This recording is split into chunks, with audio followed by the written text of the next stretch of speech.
Oh my god, hey.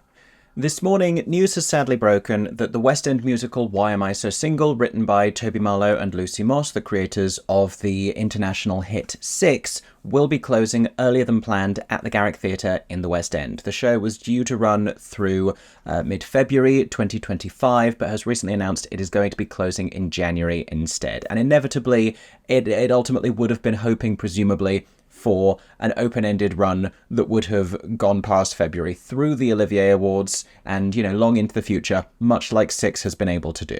This obviously is extremely sad news, and as a priority, I want to express my sympathy for the cast, everyone at the theatre who will be affected by this, the crew, everyone working on the show, both in and outside the Garrick Theatre, as well as the creatives, the writers, the producers. Theatre, as we know, is enduringly this very challenging thing, and specifically new musical theatre. A new musical theatre not based on any existing intellectual property, a new musical theatre that is not celebrity-led, is this enduringly hard thing to produce, and that's why, it's relevant for us to still be having this conversation and for me to be talking here today about why this show is closing, what this tells us about the state of the industry, what can be learned from this by other producers as well as, this same team, and what this means for the future of the show, the future of the Garrick Theatre, and everyone else involved. So today, I hope to answer the question, Why Am I So Single closing early in the West End? If you have any other thoughts about this, any other insights to share, please let us all know in the comments section down below.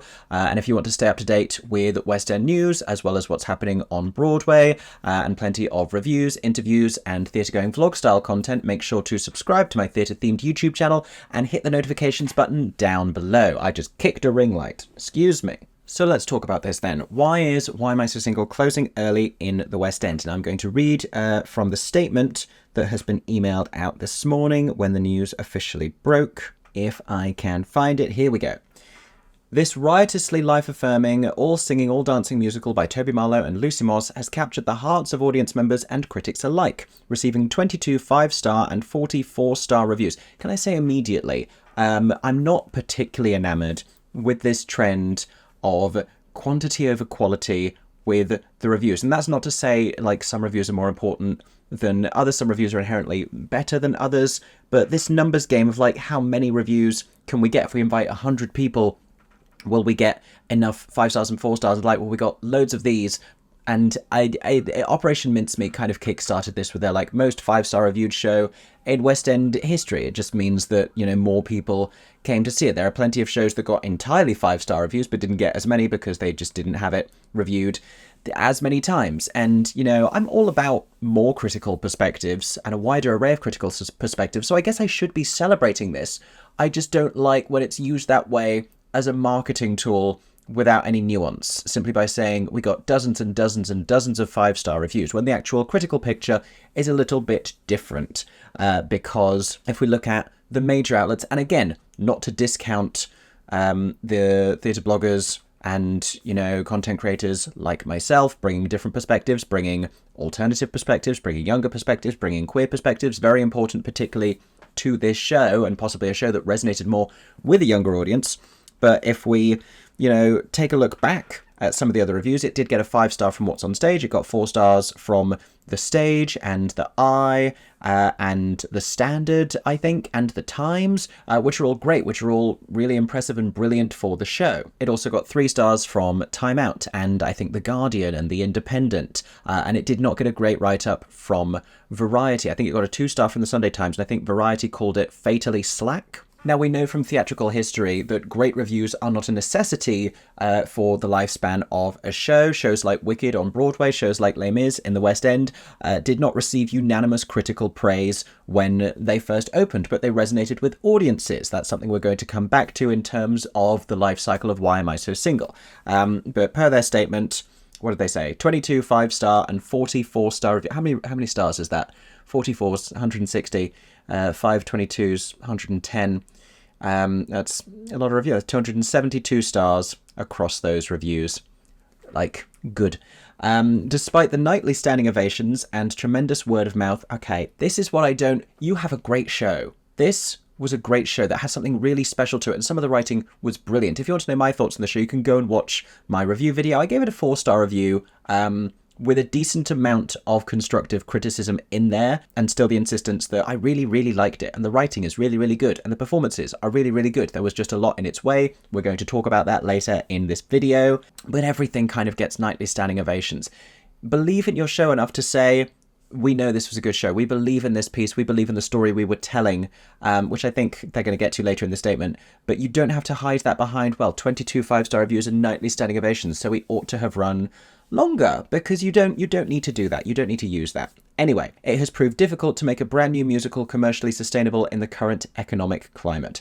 There is truth to that. There are more qualifications to that as well, because, you know, other brand new musicals are opening and running. Operation Mincemeat is an example. I mean, Six from just a few years ago. Yes, the economic climate has shifted slightly. Hadestown is doing pretty well as, you know, technically a new musical. It's not a brand new musical because it was in London for a short time and then went to Broadway and then has come back over. But again, no one told Why Am I So Single they had to open cold in the West End, but we will get to it. I'm going to try and finish reading this statement. The producers have said, this is Kenny Wax and co., we are extremely proud of the production, as they should be, and thank all the cast, musicians, creatives, and backstage team, nice to see all of those getting a mention, who have worked together to bring something daring and original to the West End. It is that. We are not discounting the possibility of bringing the show back into London in the future, and with discussions about potential productions in the US and around the world already underway, we are confident that it is just the beginning for this extraordinary show. And truly, I think this material is incredibly relatable, is incredibly resonant for multiple generations. In fact, it doesn't just skew towards younger audiences. I see no reason why this wouldn't be commercially viable in the US if produced right. I'm going to explain what I mean by that. And also around the world. And they have a lot of capital to capitalize on with the success of Six. Carrying on, authors Toby, Marlow and Lucy Moss have said, we are so grateful to our truly remarkable cast who have brought this work to life at every performance with such passion, talent and commitment. It does have a really remarkable, wonderful cast who we will talk more about in this video. We are so grateful to our wonderful company and creatives who have put all their humour and heart into our show.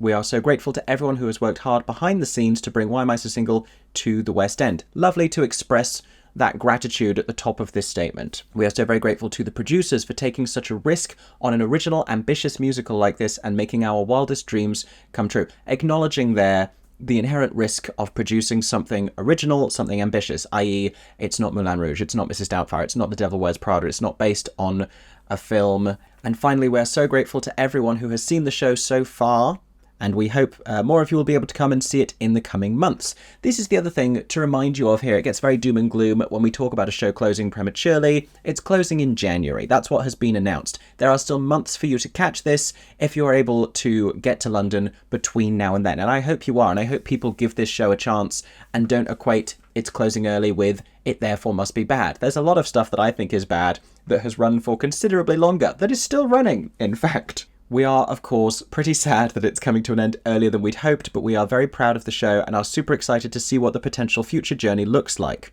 We cannot wait for you to all listen to more of the music. That means we are getting more of the music because they've just been like drip releasing some of the songs, which is a conversation in and of itself, actually, which we're working away at right now. And not to boast, but we think it's going to be pretty great. That's B in capitals with 2 E's. If you know, then you know. The actual date, 19th of January 2025. Surprisingly late in January for the show to be closing.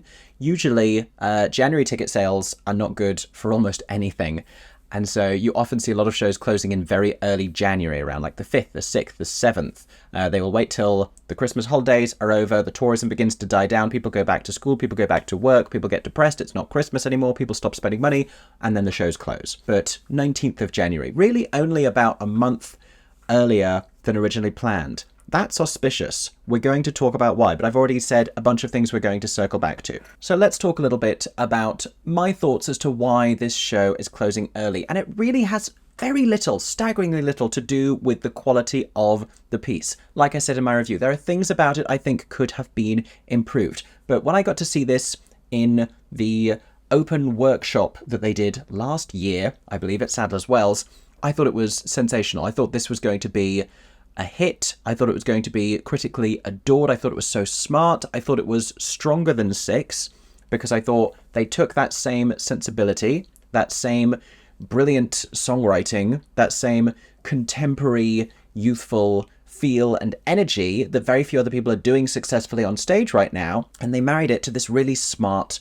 structure, this self-aware meta thing, and I thought it was a shade more sophisticated than Six, and it really worked brilliantly well in that very bare rehearsal space, just with, no costuming, no lighting, just with this ensemble playing furniture and these two fantastic lead performers.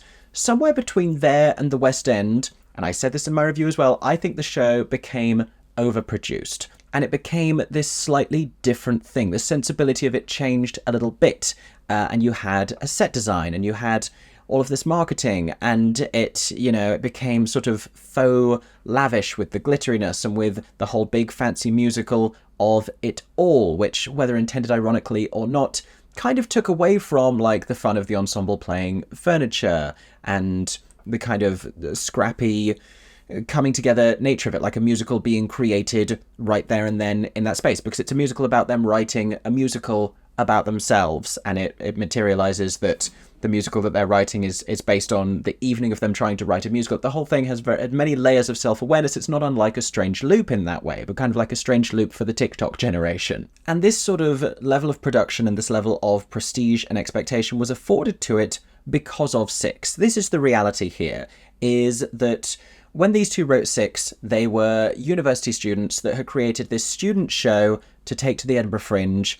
Producers became interested, and they went back subsequently in a more produced capacity, but it was still at the Edinburgh Fringe, and it didn't go directly into an open-ended West End run from that. It went down to the Arts Theatre in London for a little stint. It then did a UK tour, returned to the Arts Theatre, and then around the time of the pandemic moved from the Arts to the Lyric, at which point a lot of people were naysayers, and they said Six is not going to work in a bigger venue, and it's not going to be financially viable. They ended up going from the Lyric to the Vaudeville, which is now being called their forever home, where Six is still running, has recently celebrated its 6th anniversary in the West End, and evidently it can sell that house. It can sell that house comfortably, in fact. It works in the larger space, and it has enough interest to sustain a really successful open-ended run at the same time as a UK tour is going around the country, which is a big deal for a show to be able to sell out like big touring, big regional theatres, FYI, and also the West End at the same time. Only a few years ago, this was something only the most popular shows could achieve, because there aren't enough people in London to keep a show open ongoingly. You need people to come into London to go see it, and if it's touring at the same time, then they're less likely to do that because they'll just wait until it comes to a theatre near them. But such is the popularity of Six, people are doing both, or people are seeing it multiple times, or they are also getting all of the tourists. Now, Marlow and Moss were exceedingly clever when they wrote Six. They're exceedingly clever people. They are brilliantly smart, and I think among the most exciting contemporary musical theatre songwriters creating work right now.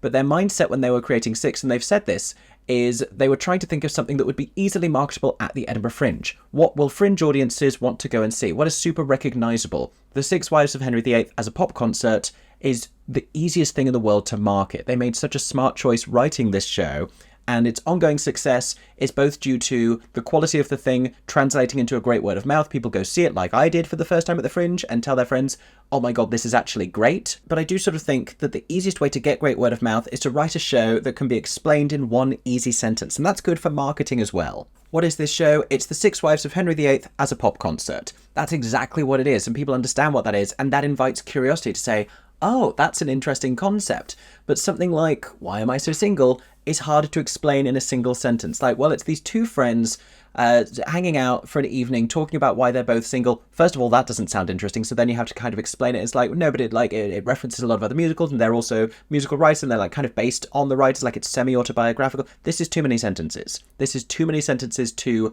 convey, so you end up just saying to people, no, I just really liked it, and it's just really good, which I think is less powerful word of mouth. It can work for certain shows. Come From Away is one that has always defied description, but people are so emotionally moved by it that also got the you just have to see it, you just have to see it. And Operation Mincemeat, so brilliant, so funny and so moving, unexpectedly so, that people again said, like, you just have to see it. That's a hard one to explain in a single sentence as well. So they don't all need to have that, but Six did, which was a huge part of its success. The other huge part of its success was the music. People heard this music. The music became available shortly after the Edinburgh Fringe run. I think certainly by the time it was running in the West End, it went kind of semi-viral on TikTok. People heard these songs. People got super into these songs. They resonated hugely with young women, and this made people want to go and see the show. And this is something that new musicals do not utilize enough, and it's hard. As hard as it is getting a show produced, it is also hard getting a show recorded, and I respect and understand and acknowledge that. However, I do think Why Am I So Single has a great score. That's one of its big selling points, and there's been a great response to the music that they have been releasing, but it's still not fully released. And some of the best songs in the show, like the song Disco Ball, still haven't been made publicly available, while the show is, like, at this point, more than a month into its West End run, which seems unfathomable. And with the greatest of respect to Kenny Wax and Toby Marlow and Lucy Moss, all of whom I have met and all of whom are lovely people who I wish extraordinary success for, it does, from an outside perspective, seem as though these were young writers who were desperate to get it right with Six, and so wrote something super marketable that people would want to buy tickets for, and kept working on it and kept developing it. It was successful in the West End, and then it opened in the US, and they continued to rewrite and tweak and redevelop to kind of polish that product to try and make it the best thing it could be. They kept improving it. So when you have something like Why Am I So Single opening immediately at a multi-tier West End venue like the Garrick, it hasn't had that same gestational period in front of an audience. It's had workshops, and it had this one public workshop which seemed as much about generating hype as anything else, but presumably they didn't really have the same need to interest investors and producers at that stage, given that because of Six, Kenny Wax, who also produces Six, was already on board.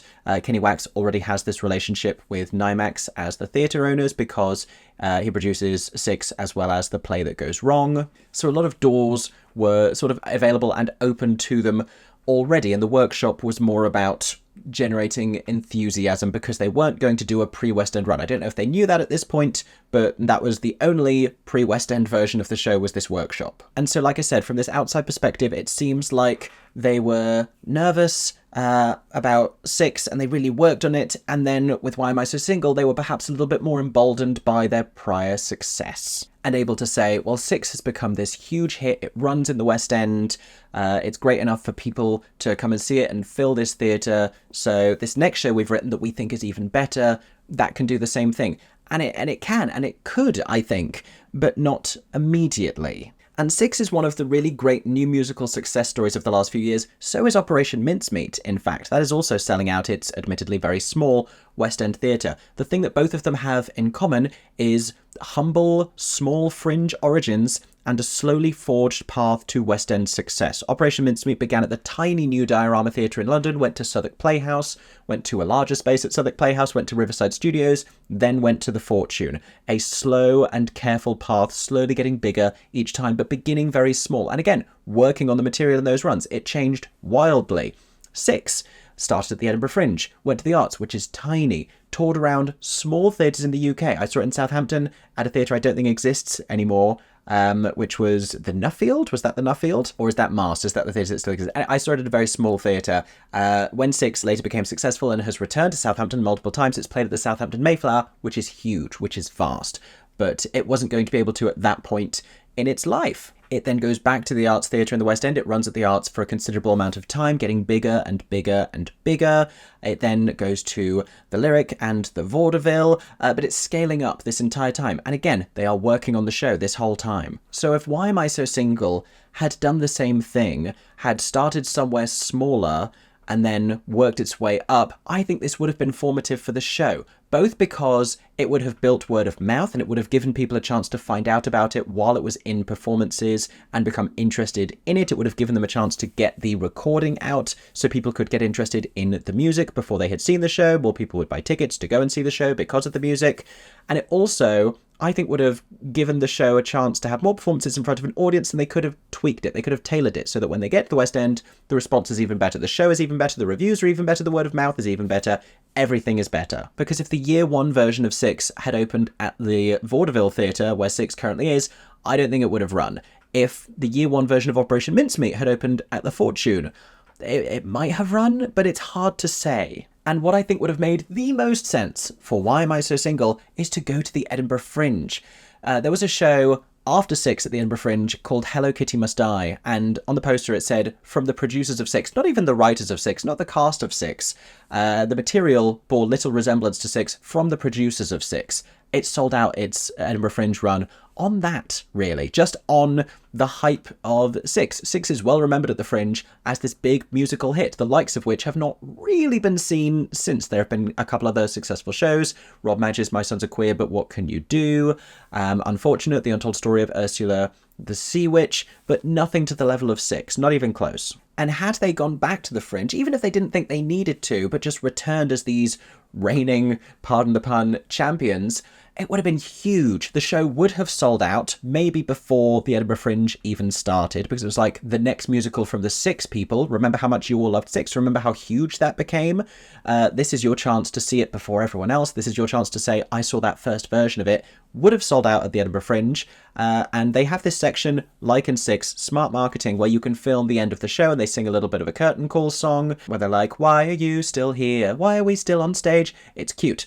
If they'd done that at the Edinburgh Fringe, people would have been filming it all summer. It would have gone all over socials, and everyone in London would have gone, oh, I really want to see this. I'm annoyed I can't see it yet. When it came to London, they would have bought tickets. They'd have been like, right, it's finally here. I've been seeing this all over my Instagram and all over my TikTok. Now I'm going to book tickets in advance. Because the show has been pushing TikTok and Instagram really hard, and I'll address this. We'll talk more about the marketing, and to try and push that hard on social platforms when the show is already running, and that's kind of your main focus, really.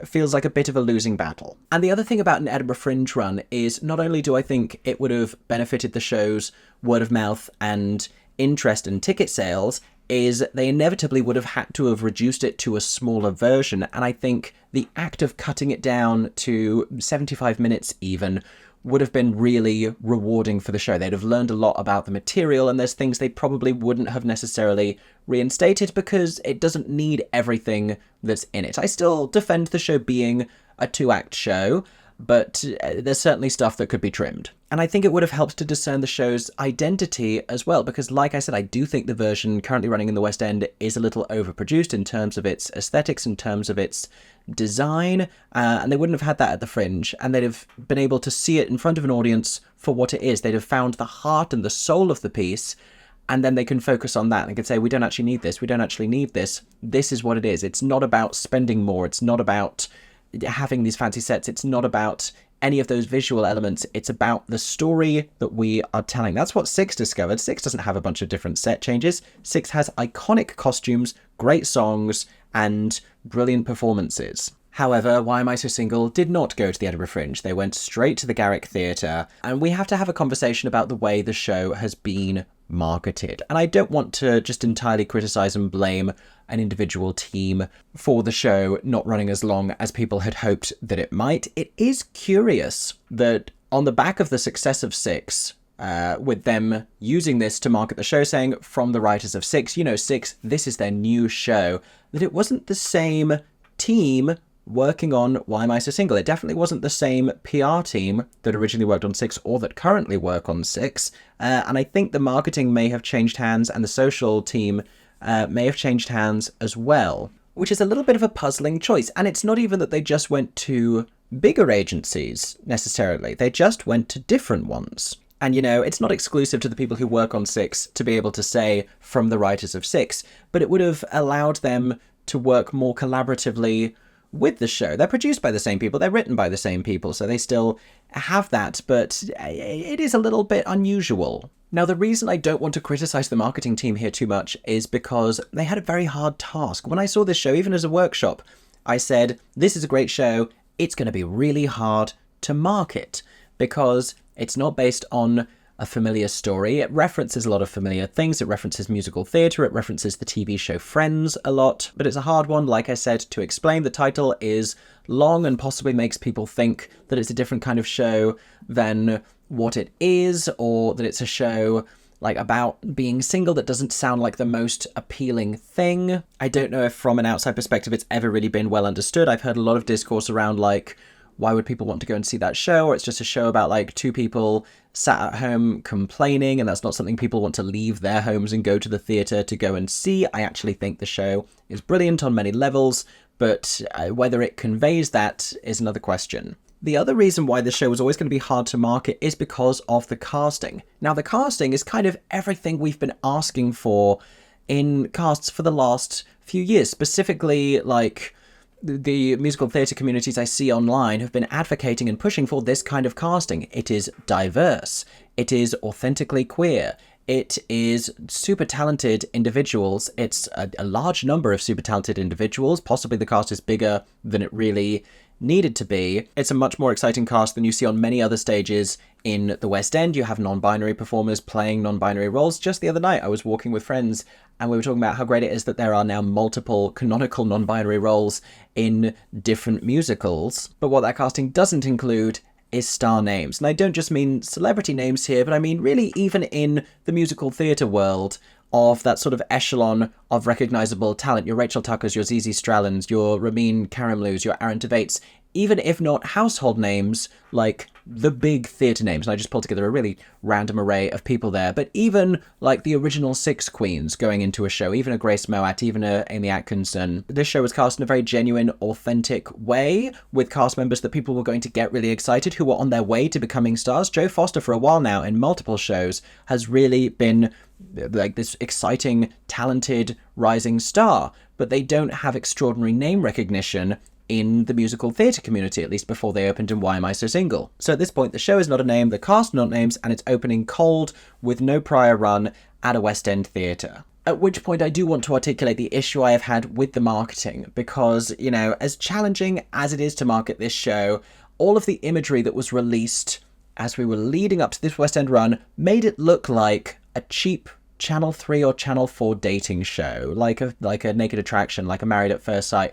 That was what it looked like with these two together. It had their faces, it still does, but they are not celebrities, nor are they particularly recognisable characters. Like, they are not the Six Wives of Henry VIII, they are not Mrs. Doubtfire, they are not characters we recognise from a film, and they are not individuals we recognise from fame in their own right. So to put their faces on a poster leads to a little bit of curiosity. And there were some campaigns that had all these ensemble faces over the poster as well. And I just think the identity of the show wasn't really being conveyed, and I think that goes back to the show not really having discerned what its identity is. And, you know, they did West End Live, and they pushed in every way they could think to, and they brought people in, and they did media calls, and they did a big launch event, and they worked really hard on trying to get stuff out there about this show and get stuff on socials. We were hearing 8 dates for the longest time from the media call, from the West End Live performance. I think we probably needed to have more music. I loved the logo designed by Chris Clegg. I thought that was great.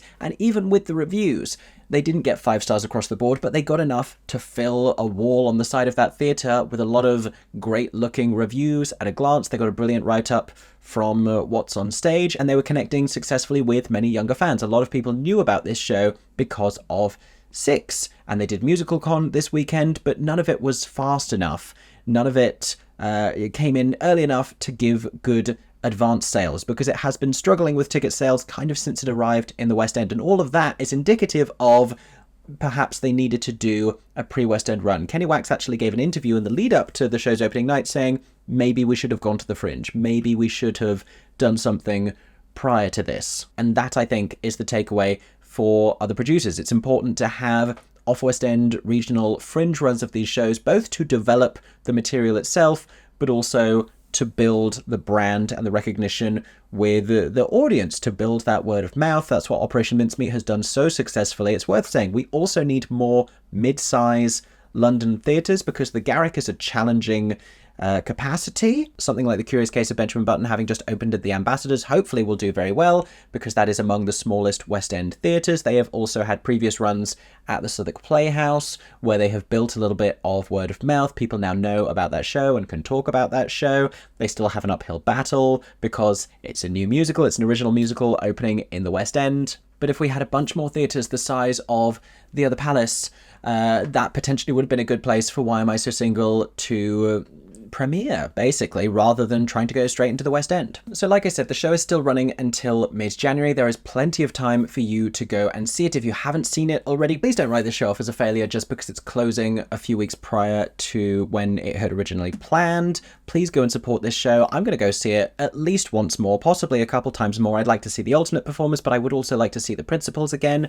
I think everyone in this cast is brilliantly talented. I think it's a fun show. It's got great writing. I mentioned that the date of its closing was auspicious because it's not closing right at the beginning of January. You might say, why could it not just finish its run? What I think might be happening here is that the theatre owners would prefer to be able to bring something else in before the cutoff for Olivier Awards eligibility. So the way that this works is there is a certain date, mid-February, I don't know exactly when it is this year.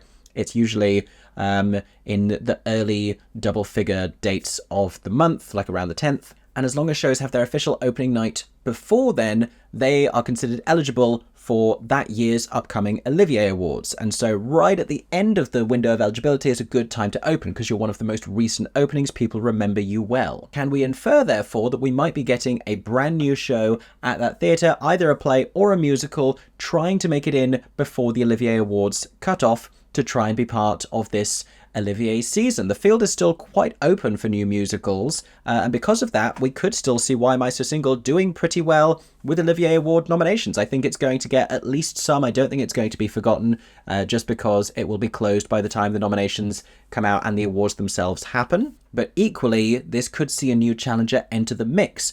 Or it could be a play that's already eligible elsewhere but just wants to maintain its buzz and wants to continue to sell well and be a commercial success. I'm thinking of the play specifically Giant that's currently running at the Royal Court. This has West End transfer written all over it, but there has been a scarcity of theatres. So with something like the Garrick suddenly opening up, wouldn't surprise me if John Lithgow and the cast of Giant headed from the Royal Court, got on the District line and came over to the Garrick. What might be next for Why Am I So Single meanwhile? Well, hopefully they are recognised in the Olivier Awards, in the What's on Stage Awards this year as well. I think that might be a forum where they really get recognition from the audience that they had been developing. We have newly released music to look forward to, and they've talked about these runs happening in the US and worldwide, and also the possibility of coming back to London. And I really hope that happens. I don't want us to live in a theatrical ecosystem where something gets one chance and then that's it, its fate is sealed. We have seen other shows sort of be rehabilitated from that. We have seen other shows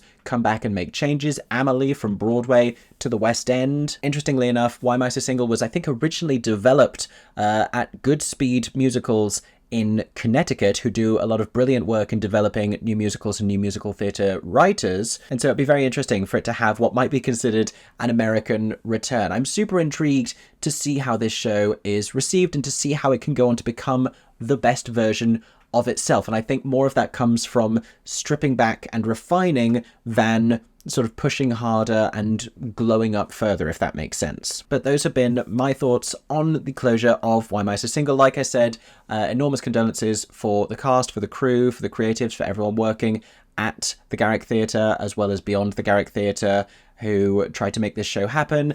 And like I said, it hasn't been a failure. This brilliant piece of art was created. It gave a platform to these fantastic, talented performers, and it will have had, what, like a 4-month run in the West End, 4 months plus. That is nothing to frown about. That is something that a lot of new musical theatre writers would find sensational, and it's the length of a run that other shows would call a limited run, and then, you know, it would be interpreted as a success. So hopefully, fingers crossed, this is not the last we have seen of Why Am I So Single. Like I said, please, please, please book tickets to go and see the show between now and the end of its run. I think it's pretty wonderful. You can go and watch my review video to find out a little bit more about it. But in the meantime, let me know your thoughts on this the end of its first West End life. Comment down below with all of your feelings. I hope that you've enjoyed today's video. I will be making another one very soon where I talk about the recent closures announced on Broadway and what this kind of says about the state of Broadway and the current New York theatre industry for new musicals, losing shows like Back to the Future, Suffs, and Water for Elephants in pretty quick succession, as well as The Notebook, of course. So make sure you're subscribed with the notifications turned on so you don't miss any of my upcoming videos. And in the meantime, I hope that everyone is staying safe and that you have a stagey day.